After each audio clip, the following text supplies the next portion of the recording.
Star news Marathi, नवे पाऊल नवी दिशा। SS कम्युनिकेशन द्वारा संचलित द मोबाईल स्पेस घेऊन येत आहे धमाका ऑफर्स।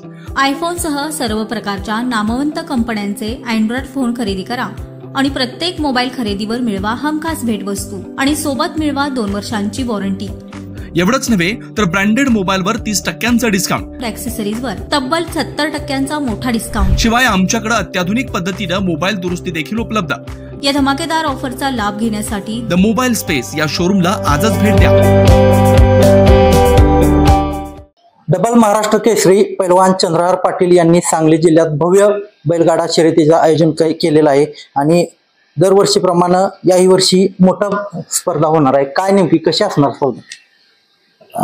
ज्या पद्धतीने आपण 2023 साली भावनी माझ्या गावी ते थारचं मैदान ठेवलं होतं, त्यानंतर जवळ 3 मैदान आपली बैलगाडी क्षेत्रामध्ये जी आजपर्यंत कधीही इतिहासामध्ये न झालेली, त्यानंतर ट्रॅक्टरचं झालं, नंतर परत तिसरं मैदान थारचं झालं आणि जे आता 4थं मैदान आहे ते खरोखर एवढं मोठं मैदान संपूर्ण देशामध्ये कुणी भरवलंय असं मी कुठं बघितलेलं नाही। आणि खरोखर एवढ्या मोठ्या प्रमाणातली बक्षिसं आज आपण पहिल्यांदाच देतोय।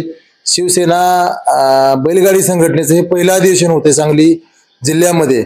त्या स्पर्धेसाठी स्वतः आमचे पक्षप्रमुख एकनाथजी शिंदे साहेब, उद्योगमंत्री उदय सामंत साहेब, शंभूराजे देसाई, त्याच पद्धतीनं प्रकाश आंबेडकर, राजेश क्षीरसागर असे सर्वच्या सर्व नेते शिवसेना पक्षाचे इथं उपस्थित राहणार ह्या पहिल्या अधिवेशनला। ह्यामध्ये आपण प्रथम 2 क्रमांकांना म्हणजे जनरल पद्धत आणि पट्टा पद्धत 3 फेऱ्याचं मैदान, ह्या दोन्ही पद्धतीच्या प्रथम विजेत्यांना एक फॉर्च्युनर गाडी म्हणून बक्षीस देतोय। त्यानंतर 2 नंबरला 2 थार म्हणजे इकडे एक थार आणि तिकडे एक थार आणि जवळजवळ 7 ते 8 ट्रॅक्टर आपण त्याखाली बक्षीस म्हणून देतोय। आणि त्यानंतर जवळजवळ 150 टू व्हीलर गाड्या ह्या सर्व गट विजेता असतील किंवा बाकी 8वा 9वा 10वा जे नंबर करणार आहे, तर अशा सगळ्या मिळून 150 टू व्हीलर। त्याच पद्धतीनं श्वानच्या ज्या स्पर्धा आहेत त्याही स्पर्धेसुद्धा आपण आयोजन केलेलं आहे। कारण श्वान असेल किंवा बैलगाडी असेल, बैल असतील, गाय असेल, हे सगळं शेतकऱ्यांच्या घरामध्येच आपल्याला बघायला मिळतं। कारण मधल्या काळामध्ये ज्यावेळेस बैलगाडीवरती ज्यावेळेस बंदी होती त्या काळामध्ये खरोखर श्वान स्पर्धेला चांगले दिवस होते, पण आज बैलगाडीच्या स्पर्धा एवढ्या मोठ्या प्रमाणात होत असल्यामुळे कुठेतरी श्वान स्पर्धेच्या भरवण्याचं प्रमाण थोडं कमी आलेलं आहे। म्हणून आपण श्वान स्पर्धेला सुद्धा आपण ह्या स्पर्धेमध्ये प्रथम येणाऱ्या श्वानाला ट्रॅक्टर बक्षीस देणार आहोत। म्हणजे परत त्या स्पर्धेची काहीतरी थोडीफार उंची वाढवण्याचा प्रयत्न आम्ही करतोय।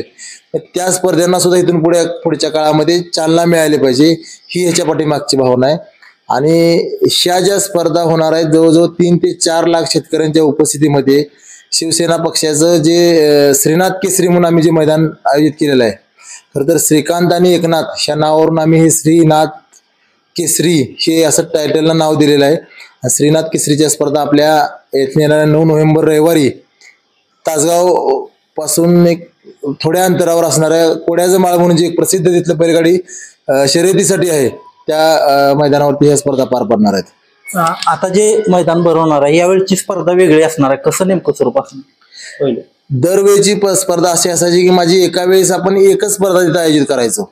एका वेळेस म्हणजे ज्यावेळेस आपलं पहिलं मैदान झालं त्यावेळेस पट्टा पद्धतीचं म्हणजे 3 फेऱ्याचं मैदान झालं, परत तिकडे कवठेमहांकाळ तालुक्यामध्ये झालं ते जनरल पद्धत म्हणजे एकदा बैलगाडी सुटली 6 ते 7 किलोमीटर पळून यायचं म्हणजे क्रॉस कंट्री थोडक्यात आपल्या भाषेमध्ये सांगायचं झालं तर अशी वेगवेगळी 2 मैदान आहेत। ही दोन्ही वेगवेगळी मैदान आहे, एका माळावर आपण कोणी एका मैदानावर घेतोय आणि त्याचबरोबर त्याच्यामध्ये श्वान स्पर्धा पण घेतोय। त्यामुळे ह्या 2-3 खेळ एका जागी होणार आहेत। जवळ 400 ते 500 एकर मध्ये हे ग्राउंड एवढं मोठं ग्राउंड आहे आणि हे ग्राउंड मध्ये पूर्ण ह्या 3 ठिकाणच्या वेगळ्या स्पर्धा इथं होणार। त्यामुळे ह्या स्पर्धा आतापर्यंत अशा कुठेही एका जागी स्पर्धा झालेल्या नाहीत, अशा ह्या स्पर्धा वेगळ्या पद्धतीच्या होणार आहेत। जरा आतापर्यंत तुम्ही 3 स्पर्धा घेतल्या, ही 4थी स्पर्धा आहे। कोट्यावधीचा आर्थिक उलाढाल या स्पर्धेतून होणार आहे। माझा सुरुवातीचा उद्देश हाच होता। ज्यावेळी पहिल्या स्पर्धा ज्यावेळेस मी भरवल्या त्यावेळेस अनेकांनी टीका केली की हा राजकीय स्टंट आहे, थार ही गाडी बक्षीस असू शकत नाही कारण आजपर्यंत ही कुणी दिलेलं नाही। पण मी सगळ्या महाराष्ट्रानं त्यावेळेस बघितलं की आपण एक नाही तर 2 थार त्यावेळी बक्षीस दिले आणि हा एक बैलगाडी क्षेत्रामध्ये इतिहास घडवला आपण। आणि त्याच्यानंतर ज्या बैलांच्या किमती असतील, वासरांच्या किमती असतील, आज एका बैलाची किंमत 3-3.5 कोटी रुपये एका बैलाची किंमत आहे. लहान लहान आदत जी बैल आहेत त्यांची किंमत आहे ती 50,000वरून 5 लाखापर्यंत आता आपल्या स्पर्धेची घोषणा झाल्यापासून झालेली आहे. आणि जर आपल्या स्पर्धेमध्ये जरी गट पास केला त्या आदत बैलानं तरी त्याची किंमत 20 ते 25 लाखाच्या घरात जाणार आहे. आज 1 महिन्यापूर्वी ज्यावेळेस मी माझ्या मैदानाची घोषणा केली त्यावेळीपासून ह्या बैलगाडी क्षेत्रामध्ये बैलांची खरेदी विक्रीची जी आर्थिक उलाढाल आहे ती जवळजवळ 100 कोटीच्या आसपास गेलेली आहे. ते अगदी पुराव्यानिशी मी सर्वांना आपल्याला दाखवू शकतो की कुठल्या बैलाची किती रुपयाला खरेदी झाली, विक्री झाली. आणि ह्यात महत्वाचा मुद्दा म्हणजे शेतकरी टू शेतकरी असाच हा व्यवहार होतो. ह्याच्यामध्ये कुठला एजंट नाही, दलाल नाही, GST नाही किंवा सरकारचा हस्तक्षेप नाही.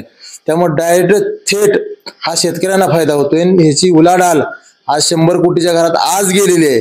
स्पर्धेपर्यंतची उलाढाल वेगळी असणार आहे आणि स्पर्धा झाल्यानंतरची जी उलाढाल आहे, आजचा जो 50,000चा बैल आहे तो स्पर्धा झाल्यानंतर एक गट जरी पास केला त्यानं तरी त्याची किंमत 25 लाख रुपये होणार आहे. म्हणजे एक पॅरलर अर्थव्यवस्था शेतकऱ्यांची तयार होऊ शकते हे ह्या स्पर्धेच्या माध्यमातून आम्हाला दाखवायचंय. तर या ठिकाणी तुम्ही पाहिलं की दिनांक 9 नोव्हेंबर रोजी तासगाव येथे या ठिकाणी ही स्पर्धा होणार आहे आणि कोट्यावधी रुपयांची उलाढाल या स्पर्धेतून होणार असल्याची माहिती डबल महाराष्ट्र केसरी चंद्रहार पाटील यांनी दिलेली आहे. कॅमेरामन रोहित सोबत मी चंद्रकांत जाधव, स्टार न्यूज मराठी, बेटा. आपल्या परिसरातील लेटेस्ट बातम्या पाहण्यासाठी स्टार न्यूज मराठी YouTube चॅनलला आत्ताच सबस्क्राईब करा.